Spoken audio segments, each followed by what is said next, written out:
Hey, Roland Story High School! Oh my gosh, I'm so happy to at least be seeing you here in the next few weeks.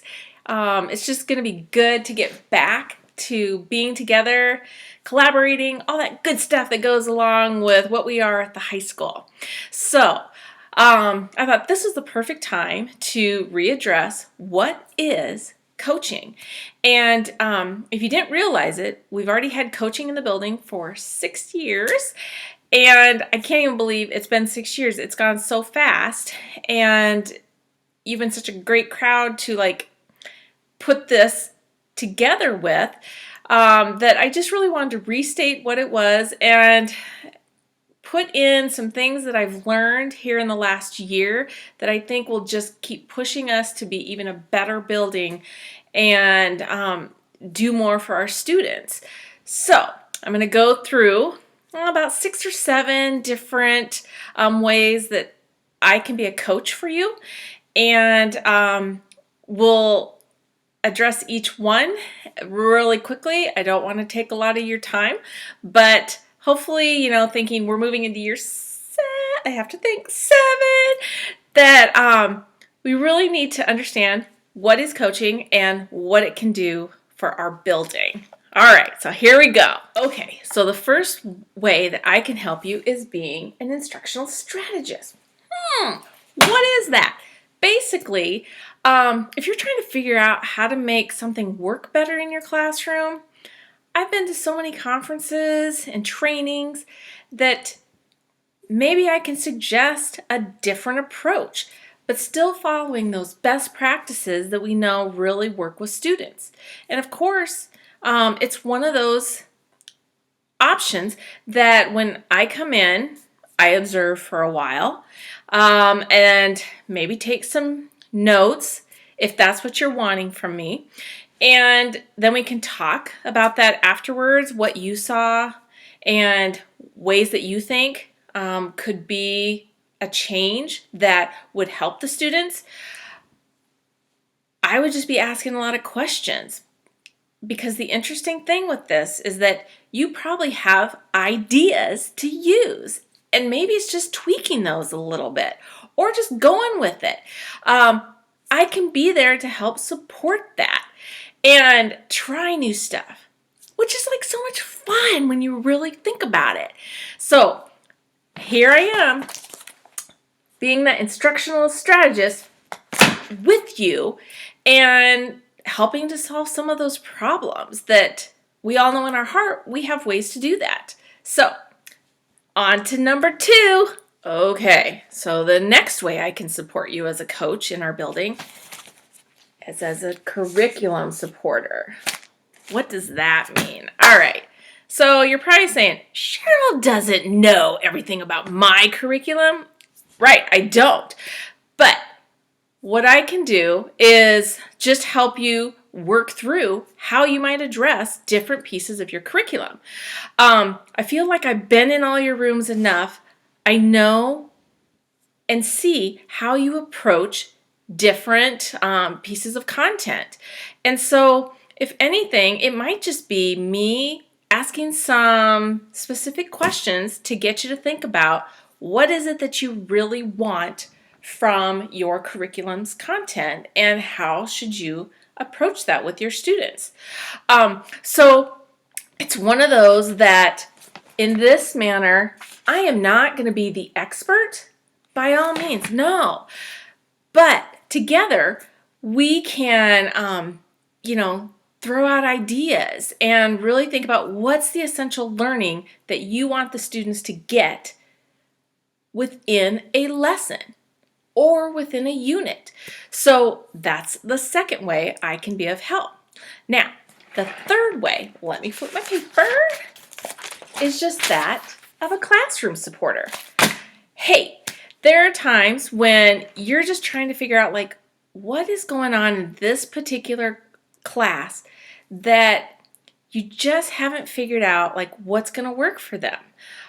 Maybe it's just another set of eyes to see what's happening in the back of the room that might be of help to understand maybe why those students aren't getting the information that you feel is so clear.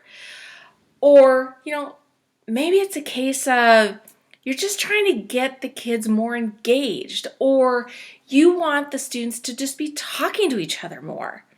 You want more discussion. Whatever that is, I can come in and just be of help to you. Maybe that's even we're co-teaching a lesson.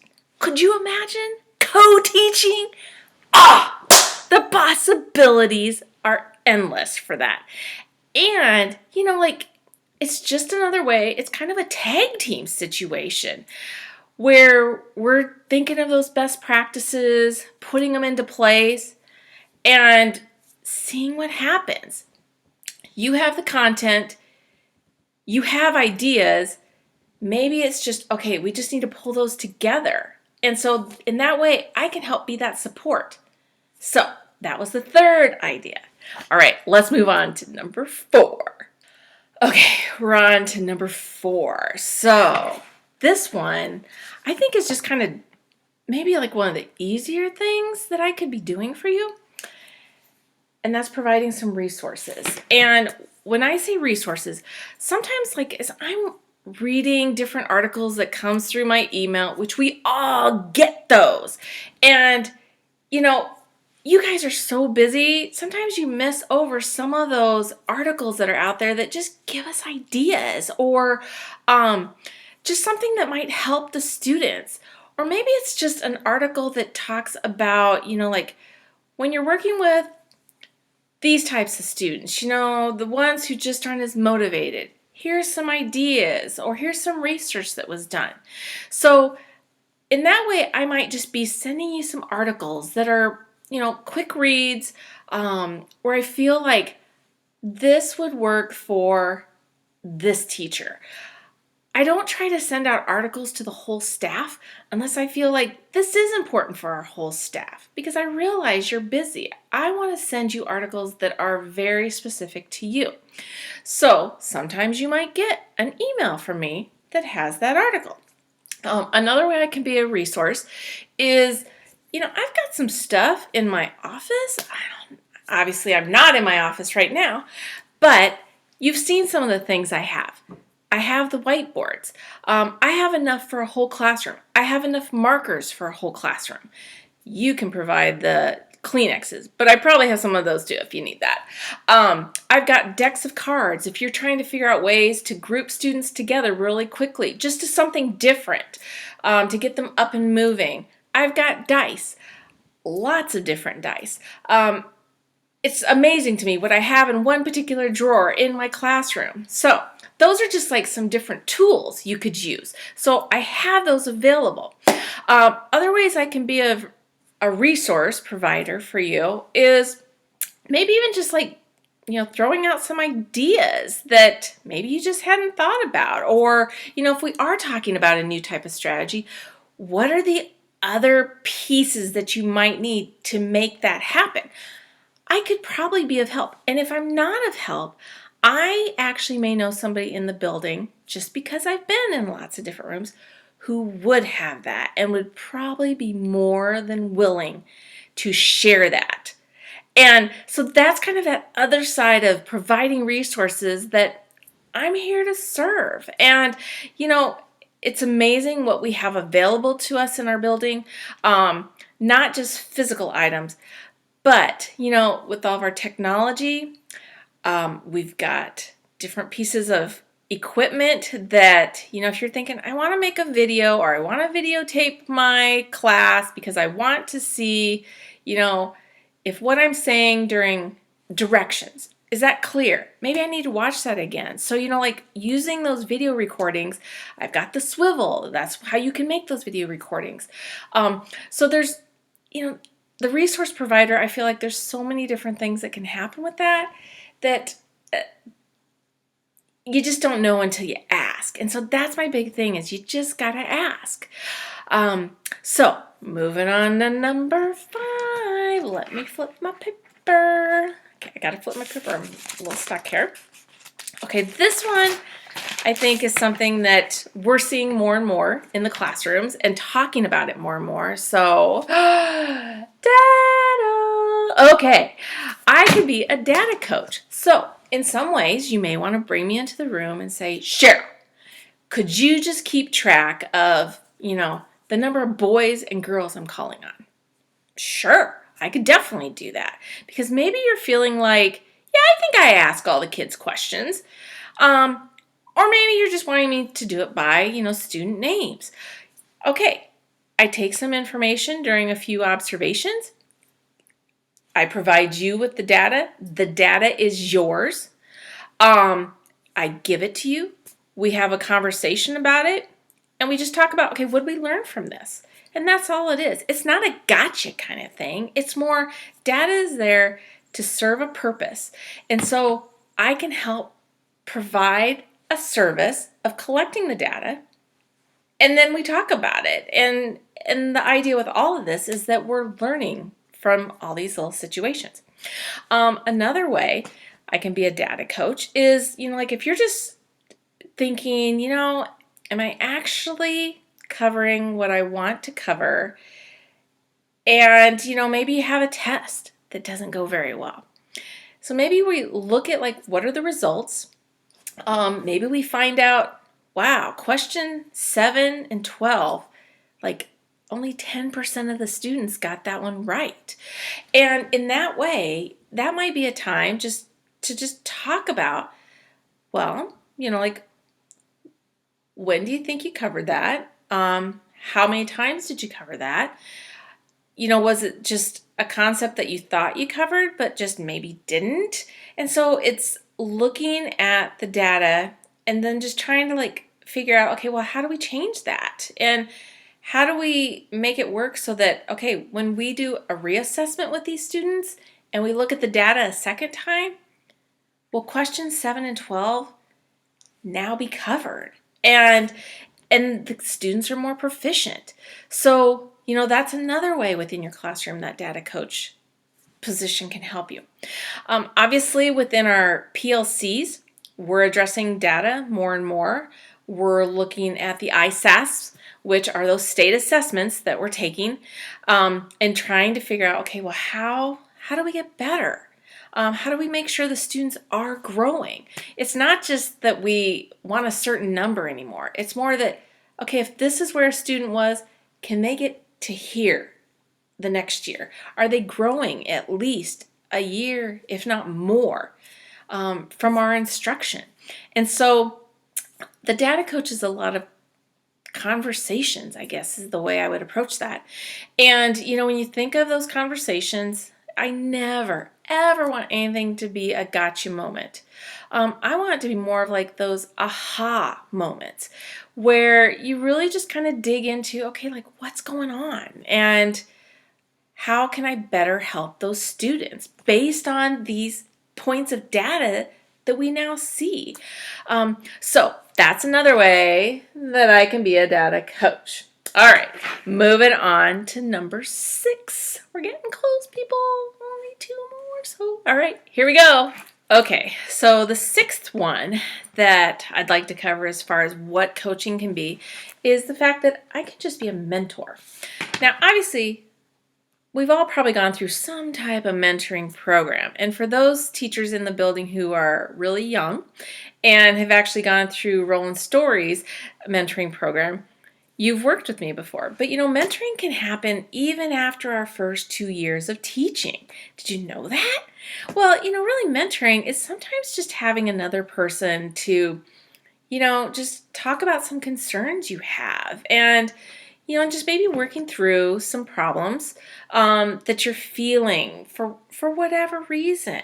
And, sometimes it's just good to voice what you're feeling to someone else, and me being that someone else can again just ask some questions to just maybe really dig into, why do you think you're feeling that way? Or have you thought of other options? So mentoring, it kind of goes into all those categories we've already talked about, because maybe it is something with your instruction that you're just kind of concerned about. You're just trying to figure out, what's going to be best. So mentoring kind of covers lots of things. But sometimes that is seen as a separate category for coaching. I just feel like here at our building, it just kind of works itself in when it needs to. So, again, mentoring is another way I can be there for you. Okay, last one. A learning facilitator. All right, so in a way, I feel like this kind of goes with the instructional strategist, or it also goes with the data coach. It also goes with maybe the mentor position as a coach.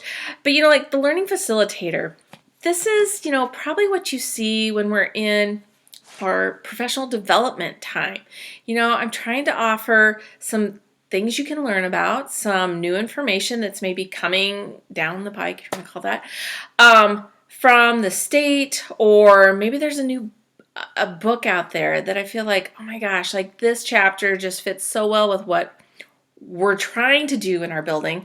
And I feel like let's bring it in. Let's talk about this and maybe take away some new learning. Along with like your classroom, maybe there's new strategies that are coming out just for your specific content area. And, part of that facilitating is just getting you and maybe others to be talking about this new piece of learning. So, sometimes those articles that I'm sending you, that might be part of that kickoff to us learning together, because I don't know everything. I wish I did, but with education, there's so much stuff out there. And it's like trying to work through what's the good stuff that we should be using or might work for just you. So in that way, the learning facilitator is another role, if you want to call it that I hold. And so I'm always willing to learn with you. I love it when you guys send me articles that helps me build my own learning and maybe opens up a conversation that I really hadn't thought about. There's so much in education that we can all learn from each other, which is, I think, a great thing we have going here at Roll and Story. So with that, I just want to talk about a couple things that may be changing for the year. Year 7, let's try to tweak some of the works we've already got going and make them better. So in my next segment, I'm going to talk about those. So hang on. Okay, folks, had to put glasses on for this one. One thing I want to mention before I move on to my closing and changes that I wanted to make for the year was the fact that I may be using the term coaching cycle. And, I always get weary of using that, but I think I just want to clarify what that really means. And, when you think of like a cycle, it's continuous. And so we may identify a problem that you're having in your classroom. You contact me. We talk about, okay, what is it that you want the students to know? And, what changes you might want to make. And is it making a difference? And so basically, we start by identifying that issue.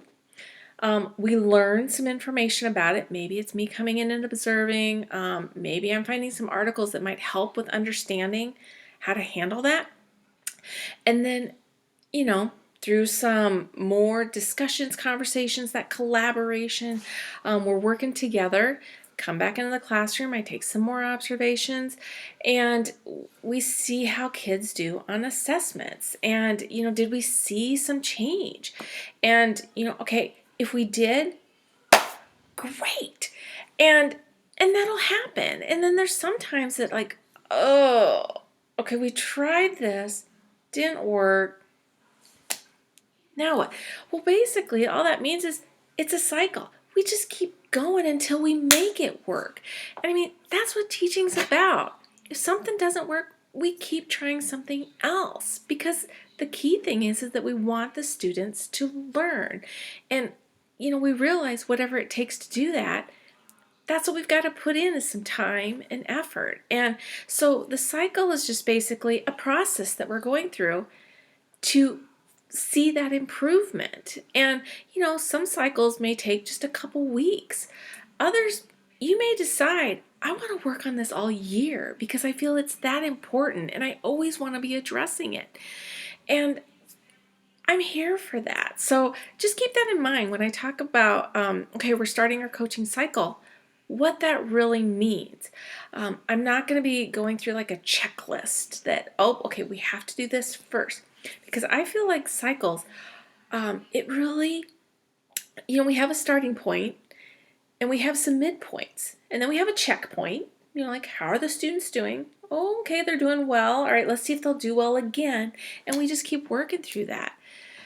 So that's all the coaching cycle is. So I just wanted to make sure you understood that. Now I can take my glasses off. All right, on my closing statement. Okay. High school teachers. All right, so I was thinking about items I wanted to improve on this coming year, and the more I was at home during our pandemic time, one of the things that really started to come across to me was, am I putting the right focus out there for our video recordings? As you know, as part of our district standard with the TLC grant, we are to be recording ourselves at least twice, which, okay, we've been doing that and having conversations about, there's that whole idea that talking about your practice and what you see in the video and what your takeaways are from that reflection piece is really important. Well, part of that reflection piece does come back to that document I have you fill out, which really, it just gets you thinking about what it is you were doing in that lesson and what you were trying to reach with the students. One of those is the first PLC question, which is, okay, what is it that you wanted the students to know or to learn? So that is really what got me thinking more about student-centered coaching. So this is something I've been learning about really in the last 9 months. And what it comes down to is, simply put, when we have a conversation, something you're going to hear from me is, all right, so the students will do what? What do you want the students to be able to do after this lesson or after this unit? Whatever it might be. But the key thing is we're looking at what the students should be able to do once you're done. And especially when we're looking at a lesson in that one period, which you don't have them for a lot of time. But what is your one goal for them? What's that going to look like? So maybe you're just starting new in a unit and your goal is for that particular day, maybe it is just addressing vocabulary and making sure they understand that vocabulary. Okay, so students will know the vocabulary and be able to apply it to given scenarios. That's it. Okay, so when we're watching the video, the questions are then going to surround. So how did you make that happen? Do you feel like that happened? Going back to questions that revolve around what the students will be doing and showing you that they know that information. And that is probably the biggest thing that I've learned is that we really need to put the focus back on the students. And then we start addressing the other things that go along with it. Like, what was your strategy that you used to get them there? Do you think that worked? Yes? Okay. Why do you think that worked in that situation? No? Okay, so what might have been different, or what might have been a tweak you could have made that would have helped that situation? And if we're getting back to each other fairly quickly, which is another change I want to make, I want to be talking to you within a day or two of when we videotaped, because the changes sometimes have to happen pretty quickly. And sometimes changes are just so minute, but sometimes that's all it takes. You're the one who's in the classroom all the time. And you know that, okay, maybe if I just have them stand and move around, that's all it's going to take to get more discussion going. Or maybe redeveloping a different tool. Like, okay, going back to my students will understand the vocabulary and be able to explain those vocabulary with different scenarios. Maybe you're coming up with some other scenarios to get them, like maybe they just didn't understand one vocabulary term and you're like, oh my gosh, that's the big one. If they don't know that, that's not going to get them anywhere in 4 weeks. They've got to understand that. So, sometimes it's just small things. And so the video recording, we're still doing 2 of those. It's great for personal reflection on your own teaching and just what is happening in that classroom.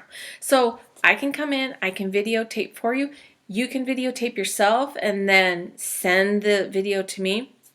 Either way, we both watch it. And we look at those questions that will be on the form. And and then you have some reflection time, I'll have some reflection time, and really it's about what you're going to take away from that conversation. But going back to, it's all about the students. And so we really need to be looking at being more student-centered. All right? So other than that, that's really the big things I wanted to share with you this year as far as where instructional coaching is going within Roland Story High School. I'm looking forward to year 7. I feel like, I've learned a lot in the last few years that I try to include it all, and it's like, oh my gosh, let's just narrow the focus and let's really hone in on helping those students learn. And I just hope that you're able to, invite me in again, which you've all been so welcoming in doing that. I appreciate that. And that just tells me you all want to learn. And it's not about being compliant. It's like we all have room for improvement, me included. So let's look forward to this year and what coaching can do for you. And we'll see you in a few days. Take care.